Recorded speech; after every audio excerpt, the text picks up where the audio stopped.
This video is sponsored by Raycon, who are offering up to 30% off site-wide as part of their Black Friday Cyber Monday sale. It's the perfect time to pick up their all-new Essential earbuds. These have become a central part of my exercise routine. They're sleek, smart, and way more comfortable than your average earbuds. They actually make exercise enjoyable, which is not an easy task. Get 30% off your order when you visit buyraycon.com/skillup. Scan the QR code on screen or stick around to the end of the video to learn more. Watch it! Come on! Stop that! Stop!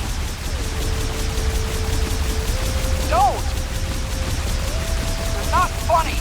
Are you enjoying this? You're hurting me. If you could stop, that'd be great.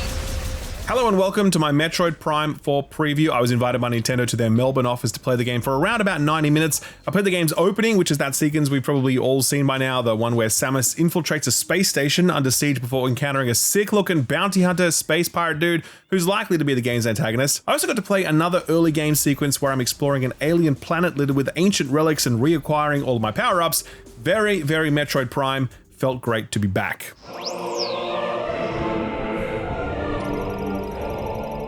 I was able to record my own footage for the time I spent on the planet, but I wasn't allowed to record the space station sequence.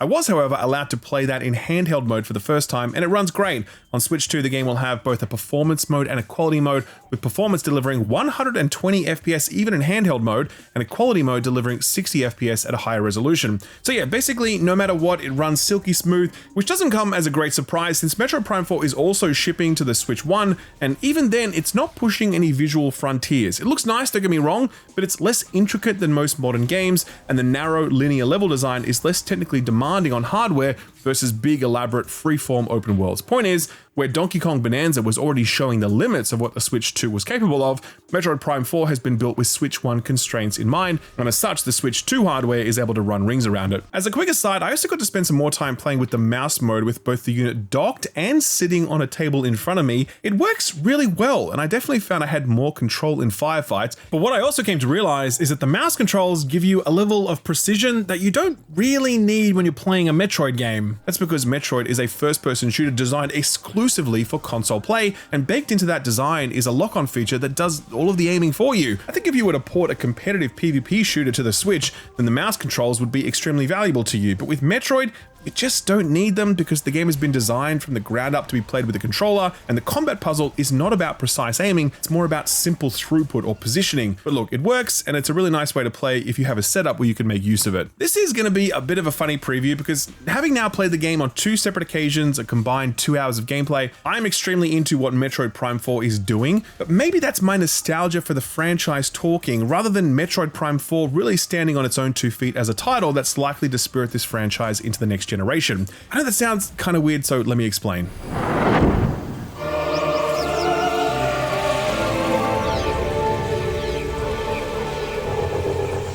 From the first moment you pick up Metroid Prime 4, you're like, okay, we are back. In fact, we are so back that it feels like we never really left. And the original Metroid Prime came out over 2 decades ago. Think about the transformation that key Nintendo franchises have undergone in that time. We've gone from Wind Waker to Skyward Sword to Tears of the Kingdom, Mario Sunshine to Galaxy to Odyssey and Wonder as well if you want to talk about 2D evolution, Mario Kart Double Dash to 8 Deluxe to World. Donkey Kong had its 3D entry on the 64 before going back to 2D with Returns and Tropical Freeze, before going back to 3D earlier this year in a title that completely tore up the 3D platformer rulebook. Point is, when it comes to their flagship franchises, Nintendo rarely rest on their laurels, Pokemon excluded of course. They typically put a fairly high premium on innovation and evolution, especially over the long arc of history, since individual sequels might be similar to one another, but that innovation usually arrives at some point or another. I mean, take a look at Metroid Dread. That is the perfect example. Still a 2D Metroidvania, but gorgeous to look at, brilliantly evolved combat thanks to enhanced mobility and the parry system,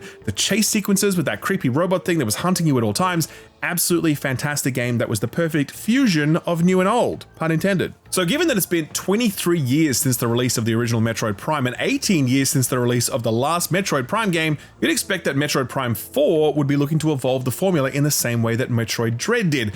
But if it is doing that, those evolutions certainly don't present themselves in this opening chapter of the game. What I played felt ripped right from the past. The same auto-aim driven combat, the same scanning, the same approach to level design, traversal, exploration, puzzles, etc. When the preview ended, I went home and booted up the original Metroid Prime and I played through a few hours of it just to check if I was misremembering things, but I wasn't. Metroid Prime 4 feels so in keeping with the original in so many aspects that it feels as though very little time has passed between 2002 and 2025. So, probably hearing all that and thinking to yourself, uh-oh, that sounds bad, right? Well, maybe, but that wasn't my experience. So, I know this is going to sound a little weird, but when I started playing Metroid Prime 4, it instantly reminded me of playing the original Halo, a first-person shooter made exclusively for consoles. All of the design decisions that went into Halo were about how you make a first-person shooter that feels truly fantastic when playing it with a controller. Metroid Prime was built on the exact same philosophy, but which games since that era of shooters have been built in the same way? And I'm not talking about games that you can play on a console or that feel good to play on a console, because there are lots of those.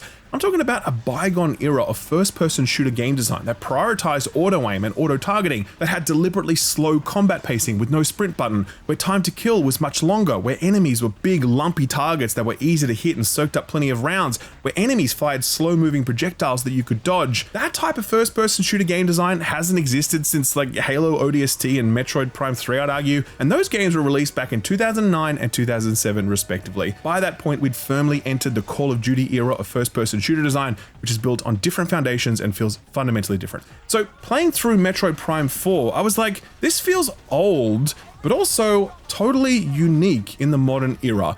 Like, there are just no other first-person shooters designed to feel this way in 2025, and there hasn't been a shooter that's felt like this for 15 years or more. So that old adage of what's old is new again really rang out during my preview, because this does feel almost exactly like Metroid Prime 1 did 23 years ago, but since it's been so long since I played something that felt like that, it felt fresh, but also timeless. It was like slipping on an old pair of jeans. It's comfort food, it's low stakes, and it's relaxing, when most modern day shooters can be quite demanding and stressful. I like those experiences, by the way, don't get me wrong, but it was really nice to play through this, like a time capsule exhumed, one that has aged absolutely beautifully. But again, I don't know how much of that was my nostalgia goggles and the fact that I grew up playing games like this. I do wonder how more modern audiences will respond to this sort of design and combat pacing. But if I were a betting man, I'd bet big money that this stuff will hold up, because the combat being accessible and low stakes lets the player focus on the more important elements of the experience, namely exploration, puzzle solving, and vibes. Of those three things, exploration and puzzle solving are looking great. Vibes? We will talk about that. Exploration first though, it's very much what you'd expect if you've played previous Metroid Prime games, and if you haven't, imagine very narrow linear spaces connected by shootable doors with all sorts of secrets hidden away that become accessible as you regain your suit powers, because yes, Samus lost all of her abilities at the beginning of the game. Who'd have thunk it? The level design is consistent with the combat design in that it's faithful to the original. If you're wondering if Metroid Prime 4 might deliver a new level design philosophy with more open spaces and freedom, then no, it doesn't, at least not in this opening chapter. However, the sand area that you ride your bike around on promises to be a sort of Hyrule field open world hub thing, allowing you to freely move between locations and no doubt stumble upon a few hidden secrets along the way. Sadly, I was not able to test the bike, which honestly was kind of a bummer, because that's the big feature that everyone's curious about. And it didn't look super good in the trailer, so I'd have loved the opportunity to be able to provide some impressions on that part of the game. Look forward to the full review for those impressions, I guess. Puzzle solving is similarly in keeping with the history of the franchise. The main hook is that Samus now has psychic and telekinetic powers granted to her by a near-extinct alien race which believes she is some sort of chosen one. In addition to her regular scanner, which is used just as much as it was in the original game, she now gains this psychic scanner which lets her identify objects that she can pick up and move with her mind.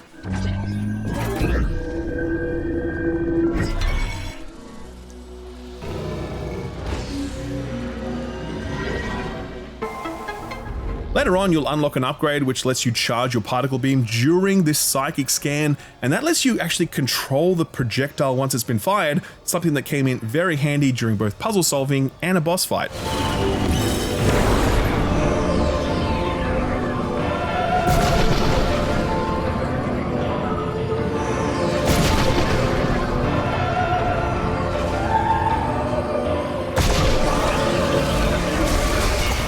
would say this part of the game does feel like a step up from previous entries in the sense that the puzzle solving does feel both more sophisticated and more demanding here in 4. Replaying the original, it takes a long time for the puzzles to move past the whole, do you have the right upgrade thing? But here, you're almost immediately being asked to creatively apply these upgrades. They aren't just lock and key solutions. They do require you to actually think, and that was just in the opening. So I'm cautiously optimistic about how this is built on throughout the rest of the game, because this was a very strong start.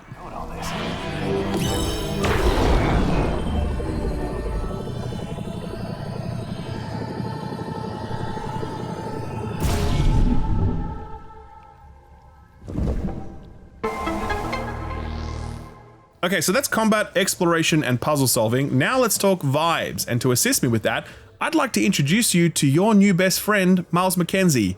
Hit it, Miles. Oh, wow. Wow. What a mess. You're alone, on a planet, with no hope of survival. But you're also not sitting next to Phil anymore in that cubicle, so... Win? Oh. Okay.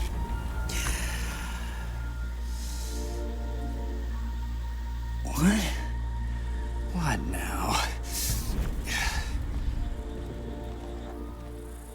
Samus? Samus Aran? Hey, Samus Aran! I'm stuck! Help me out! Oh. Please get me down. I'll just stay right here. Try not to die. Yeah, so as I was watching this, I was pretty shocked at its tone because it is very, very at odds with the Metroid franchise, which is typically quite brooding and self-serious.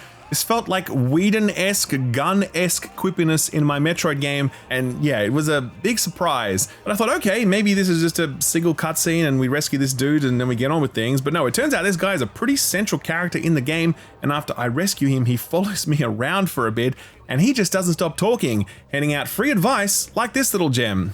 So, where to? It might be a good idea to check the map and get our bearings. Now listen, I'm sorry, Miles McKenzie, I'm sure you mean well, but you don't need to tell Samus Aran to check her fucking map. She's been checking her map since before you were a twinkle in your father's eye. He'll later remind you to save your game, and he'll be like, oh, enemies are coming over the walls, when you can clearly already see that there are enemies coming over the walls. So as I was listening to this, I was like, oh man, a lot of people are really gonna hate this dude, because, it is almost objectively totally antithetical to Metroid's whole vibe. It's the isolation of Samus in these alien worlds. It's about figuring stuff out for yourself. It's about quiet contemplation. It's narrative that's often delivered through scanning of objects, not exposition-heavy cutscenes and radio chatter. And even if you were to upend a lot of that stuff, you might think about surrounding Samus with characters that fit the game's vibe. Whereas Miles feels like a character pulled from a Persona game. No offense, by the way, I love Persona, but we're talking about two very different franchises here. Now, there are other characters you'll meet later in the game that has been confirmed in a recently released trailer, but the question still lingers, should there be? And are all of them going to be like this? I can't answer those questions yet, obviously, but I will say this. I think it's just too early to judge this stuff right now. If Miles is a figure that appears and then disappears after an hour or two, and the rest of the characters are less Miles, then maybe this works. But if this is the tone we can expect throughout the whole game, and Samus has to stand there mute, listening to these people yap on about this or that, then I think we're going to have a problem. I also come at it from a slightly different angle, and it's this. Metroid Prime 4 feels, at least in its opening chapter, extremely familiar. And I'm okay with that because I love how this feels and because I haven't played anything that feels like this for a very long time. But I am interested to see where Retro are iterating on and evolving this formula. I can't see it in visual design or combat or exploration or puzzle solving, at least not yet, but I can see it here in this companion system and this new tone. This stuff, coupled with the desert hub and the bike riding, maybe it's this stuff that sets this game apart from the original trilogy, and maybe these things work and maybe they don't, but I'm willing to keep an open mind, even if Miles can make that a little tricky at times. It's about to get real nerdy in here. So that's my time spent playing Metroid Prime 4. I really enjoyed it as a fan of the original trilogy, as a fan of shooters that used to be made this way, and as a fan of this franchise and what Nintendo have accomplished with it over the years. We don't call them Metroidvanias for nothing. Nintendo rarely stumble when it comes to their flagship franchises, and given that they had the courage to reboot development of this game a few years ago when it wasn't headed in the right direction, and given how strong Metroid Dread was, I'm hopeful that some of the things that give us pause in a preview cycle end up being less important when compared to all of the other cool stuff that we haven't even seen yet. Never bet bet against the big end. That's my motto. Except when it comes to Pokemon, that one's always a bit 50-50. All right, ladies and gents, that's all I got. Thank you very much for watching, and be sure to tune in for the full review, which should go live sometime around the game's release, December 4th. Not long to wait now. Thank you again for tuning in, and a big thanks to this video's sponsor, Raycon.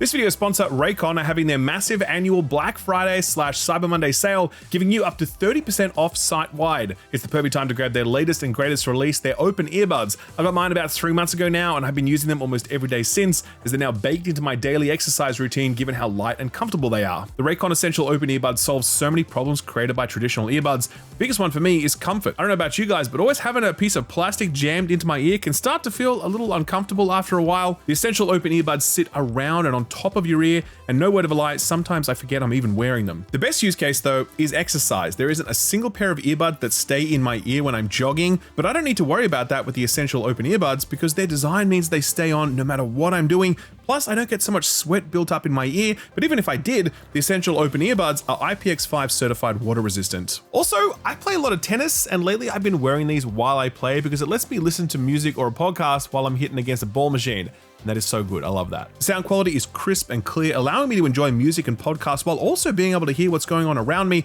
And the battery life is excellent. 8 hours of continuous playback and a total of 36 hours of charge time with the charging case. These are what I keep in my sports bag now, or what I wear when I go out for a walk or a run. They're comfortable, reliable, flexible, and the perfect way to listen to music or podcasts while leading an active lifestyle. If you're looking for earbuds that move with you, whether you're commuting, working, or just living life, the Essential Open Earbuds are the way to go. To grab a pair for yourself, just scan the QR code on screen or visit buyraycon.com/skillup to get up to 30% off your order and up to 30% off site-wide as part of Raycon's Black Friday and Cyber Monday sale. That special price is strictly for a limited time, so do get in quick. That QR code is right there. Otherwise, it's buyraycon.com/skillup open for up to 30% off. Thanks Raycon for sponsoring the video, and thank you for watching it.